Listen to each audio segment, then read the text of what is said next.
안녕하십니까, 정호근입니다. 제가 오늘도 가만히 제 직업에 대해서 한번 생각을 해봤어요. 그 공수라는 게 있잖아요. 저는 모르겠어요. 저도 무당을 하면서 이 직업을 하면서 느끼는데요. 나도 모르게 이렇게 머릿속에서 뭐 그리고 생각을 해서 뱉는 말이 아니라 이게 말이 툭툭 나와요. 근데 그 말이 희한하게 다 맞는 거야.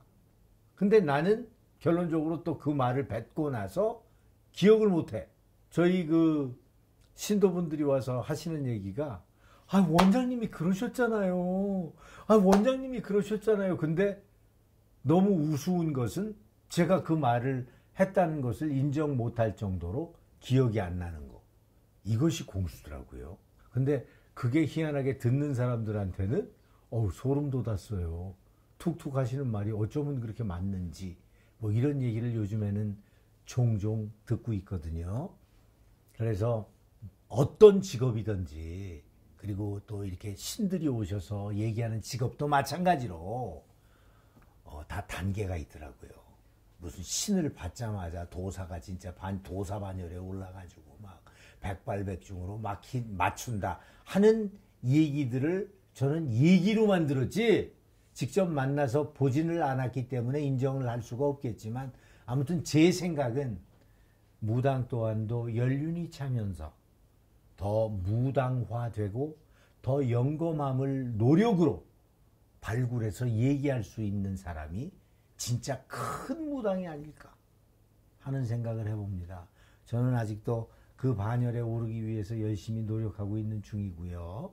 그리고 여러분들도 어떤 직업을 갖고 계시든지 전문화가 되고 이름을 내고 그리고 인간들에게 인정받는 때가 분명히 단계별로 올라갔을 때 이루어지겠다, 만들어지겠다 하는 뜻에서 오늘 또 이런 썰을 풀어봅니다. 자, 이 여름에는 썰을 풀어도 힘들어. 자, 오늘은 어떤 주인공이 저희 신당을 찾아주셨는지 모시겠습니다. 이야, 이 또 우리 모든 시청자분들이 다 아시는 우리 이희구 스타께서 또 신당에 오셨네. 카메라 보시고 인사를 좀 해주시죠. 안녕하세요. 나 왜 떨리지? 우리 정호근 선생님 만나뵙게 돼서 너무 반갑습니다. 이희구입니다. 네. 이야. 시까지 오신다 그랬는데. 시까지 오신다. 나 잠들어. 대본 없는 이거 어서라 소리 이거. 우리도요. 뚝실이 저수지 뚝방 맨날 걸어요. 예. 대부분 다 이렇게 스타들 좀 모시려고 그러면 네. 튕기시던데. 그래요? 네. 저는 안 튕겨지던데요. 그래도 네. 또 비밀이 알려지거나 아니면 말 못할 얘기들을 그냥 저 사람 주책이야. 저런 얘기를 어떻게 해서 나중에 편집해 주세요. 이건 잘라 주셔야 돼요. 하는 요구사항이 네. 종종 들어온다는 얘기를 저도 귀로 듣고 있거든요. 그래요? 네. 근데 오늘 제가 어떤 말을 할지 모르겠는데.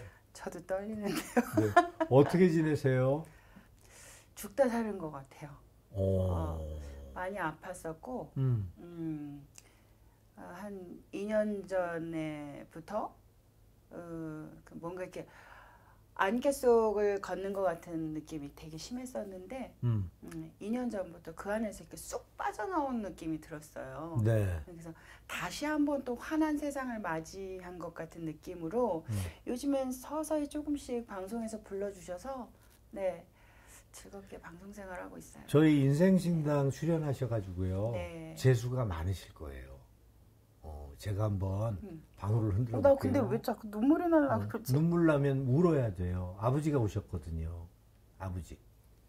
아까 들어올 때부터 뒤에 따라 들어오시던데. 우리 아버지가요? 남자형이에요. 나는 아버지라고 판명은 안 하지만 아버지 같다는 생각을 했고 여자 형체가 아니라 남자 형체가 같이 붙어왔어요. 그래서 아버지가 같이 따라다니시나? 속으로.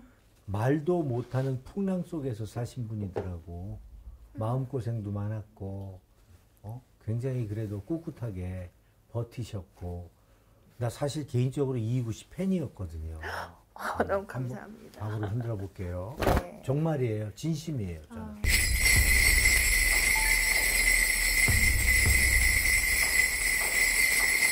엄마가 두 분이세요? 자꾸 이렇게 자손들이 이렇게 분산되어 있는 것처럼 보여주죠.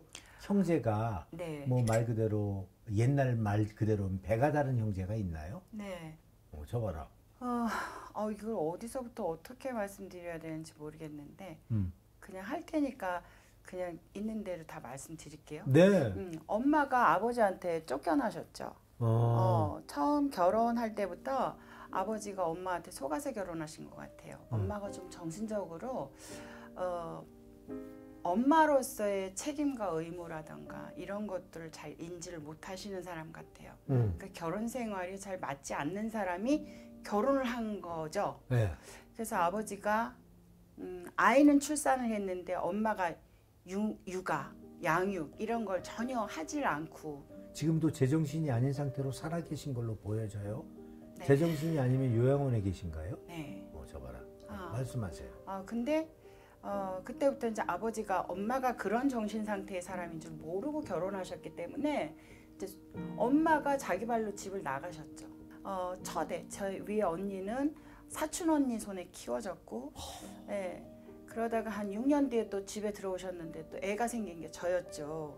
그랬는데 저도 사실 낳자마자 외할머니랑 엄마가 딸을 낳았다고 해서 그냥 죽이려고 그 운목에다 이렇게 휙 던져놓은 거를 제가 어떻게 살아나서 지금까지 있게 됐는데 그 뒤로 엄마는 수도 없이 가출, 외박, 외도를 수없이 하셨어요.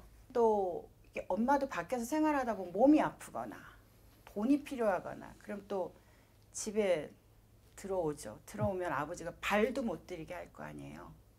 그러면 그래서 발도 못 들이게 하니까 어디서 아들을 하나 가지고 온 거예요. 네. 어쨌든 제가 방금 들어보니까 형제가 하나로 뭉쳐 있는 게 아니라 패가 갈려 있는 거예요. 네. 이것은 제가 봤을 때 그럼 엄마가 둘인가 그래서 부모님 중에 엄마가 둘이세요 하고 당연히 한번 여쭤본 거죠. 네. 어쨌든 형제들은 그 말 그대로 좀 이렇게 분산되어 있지 않나요? 네, 다 맞죠? 갈기 다 찢어져 있다고. 아버지 돈까지 다 가져가지 않았어요? 네. 맞죠? 홀딱. 저 봐라. 제 인감까지 가져가가지고 그냥 제 상속 포기를 해놨더라고요. 제가 그게 그 상속이 탐이 나고 뭐가가 아니고요. 어떻게 친언니가 저럴 수가 있지? 그럴 수가 있더라고요. 근데 맞아요. 네, 그럴 수가 있고 엄마는 뭐 제정신이 아닌 사람이라고 하지만 그 수양아들이 있어요. 아버지가 키워준 그 수양아들, 그 아들이 아버지 도둑놈이에요. 네. 도둑놈. 네. 뭐 방송을 보고 나한테 달려오겠지만 인간은 양심의 동물이니까 가슴에 손을 얹고 생각하면 알겠지. 그게 인간이지. 아버지가 치매 걸린 걸 알고 아버지가 모아놨던 노후 자금의 통장 홀딱 그냥 저한테 물려줘야 하는 부분까지도. 그래서 이렇게 아버지가 미안해서 쫓아다니는구나. 애달버서. 나는 그냥 제가 선생님 방송을 아버지 돌아가시고 나서 10원 한 푼이 없었어요. 한 14년 동안을 제가 아버지 치매를 막 살피고 뭐하고 막 이러다 보니까 방송을 했다 못했다 막 이러다가 10원 한 푼이 없어서 정말 자존심을 꺾고 별 아르바이트를 다 했어요. 제 생계를 위해서. 어떤 걸 하셨나요? 그냥 외국인 이런 거 얘기하는 것도 저는 아니에요. 당당하게 얘기하시는 게 더 우리 시청자분들에게 어필이 되세요. 저는 너무 창피했어요. 내가 나가는 게 얼굴이 뭐 보여지고 안 보여지고 막 떠나서 막 자신이 없었어. 방송 생활만 하던 사람이 다른 알바를 한다는 게 막 너무 좀 낯설고 그랬는데 그 외국인 몽골 근로자들하고 야간에 그 여자 이렇게 마스크팩 있죠. 그거 만드는 공장이요? 네. 거기 가서 야간에 가면 돈을 좀 더 준다 그래서 오후 8시에 나가서 그 다음날 아침 8시까지 12시간을 일하고 들어왔고 그게 몇 년이에요? 그게 2016년도에 그리고 또 아시는 분 식당을 한다고 그래서 그 식당 가서도 서빙도 해보고 주방에도 있어보고 근데 저는 선생님 그게 비굴하진 않았어요. 물론이에요. 네. 본인은 당당한 분이거든요. 네, 저는 내가 너한테 돈 달라는 거 아니고 내가 이 시간에 당당한 거. 남들은 저한테 어머 왜 여기 계세요 그러지만 돈 벌러 나왔는데요. 전 너무 당당했고 너무 즐거웠고 내가 하는 일에 최선을 다하는 타입이라 그게 아무렇지 않았어요. 이야 고생 많이 하셨구나.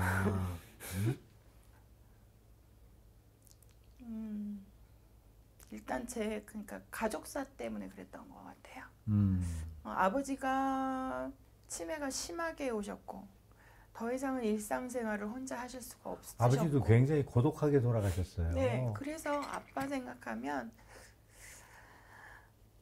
가슴이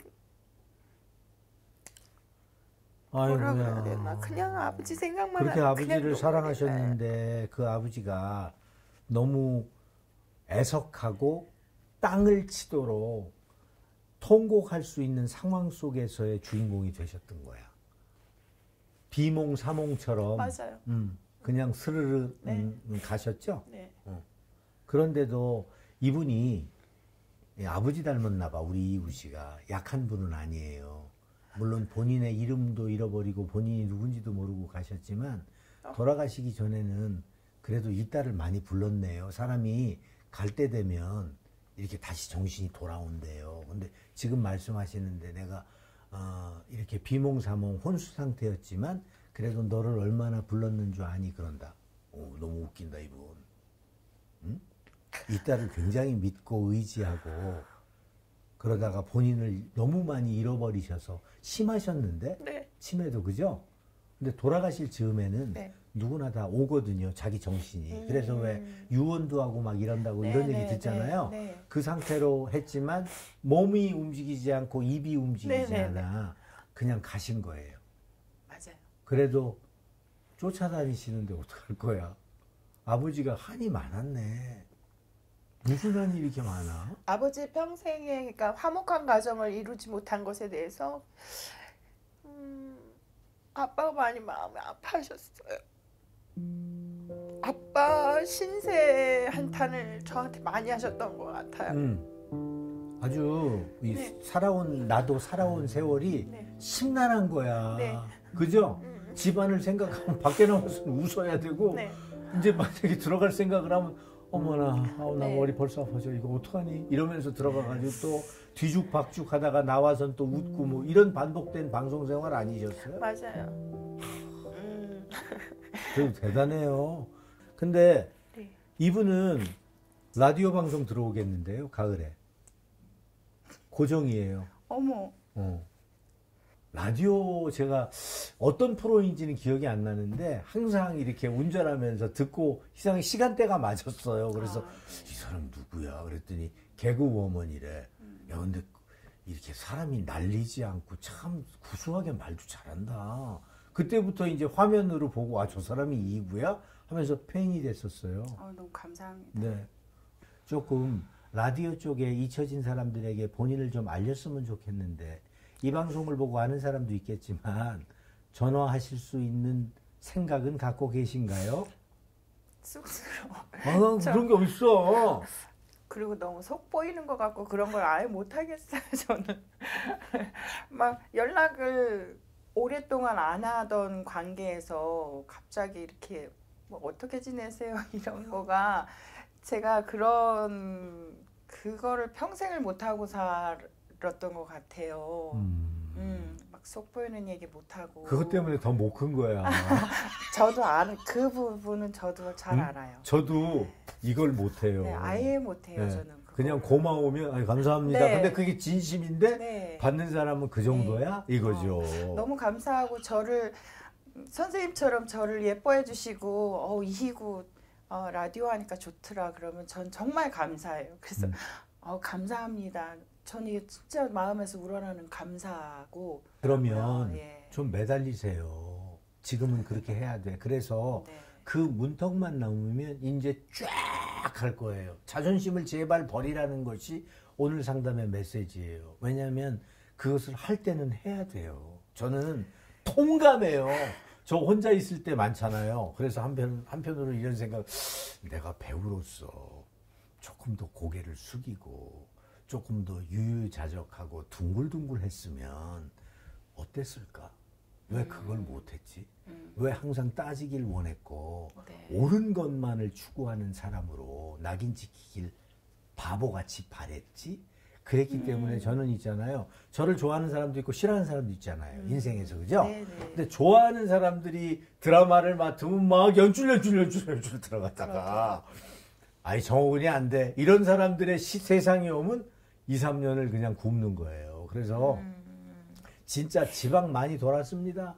정육점 가서 고기도 바라보고 3, 4명 앉아있는 스탠드바 가서 노래도 불러보고 근데 그렇게 열심히 하니까 또 나름대로 의미가 생기고 네. 하지만 항상 그 어떤 굶주림이 있잖아요. 왜 나를 안 불러주는 네, 거야. 네. 근데 제가 못했기 때문에 다 그런 상황을 만드니까 제발 네. 올해는 몇 개월 동안이라도 아시는 분에게 연락을 해서 하시다 보면 메인 프로가 나한테 오겠는데요.